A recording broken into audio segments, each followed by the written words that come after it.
గచ్చిబౌలిలోని fire service training అకాడమీలో నూతనంగా శిక్షణ తీసుకున్న ఫైర్ డిపార్ట్మెంట్ డ్రైవర్ల పాసింగ్ అవుట్ పరేడ్ నిర్వహించారు. డ్రైవర్లు పాసింగ్ అవుట్ పరేడ్ను ఫైర్ డీజీ నాగిరెడ్డి పర్యవేక్షించారు. ఈ కార్యక్రమానికి ముఖ్య అతిథిగా principal secretary home Ravi Gupta హాజరయ్యారు. ఫైర్ సిబ్బందికి ఎప్పుడు ఎమర్జెన్సీ కాల్ వస్తుందో తెలియదు కాబట్టి ఎల్లప్పుడూ అలర్ట్గా ఉండాలని సూచించారు.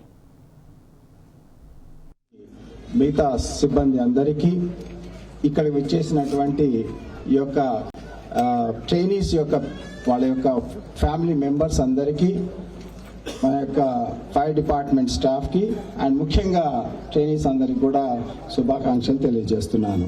1914లో one of the oldest fire departments అనేది. సో ఈ ఫైర్ డిపార్ట్మెంట్లో అప్పుడు కూడా 12 వెహికల్స్ తోటి హైదరాబాద్లో ఫైర్ ఫైటింగ్ అది జరిగేది. సో దాని తర్వాత ఆంధ్రప్రదేశ్ స్టేట్ ఫామ్ అయిన తర్వాత మనకి ఫైర్ డిపార్ట్మెంట్ని సపరేట్గా చేయటం జరిగింది. దాంతోపాటే తెలంగాణ స్టేట్ ఫామ్ అయిన తర్వాత ఆ యొక్క ఫైర్ యాక్ట్ కానీ ఇవన్నీ కూడా మనము అడాప్ట్ చేసుకోవడం జరిగింది. ఈ యొక్క ఫైర్ డిపార్ట్మెంట్లో ప్రతి సంవత్సరం కూడా దాదాపు 7-8 వేల ఫైర్ కాల్స్ని మనం అటెండ్ అవుతూ ఉంటాం.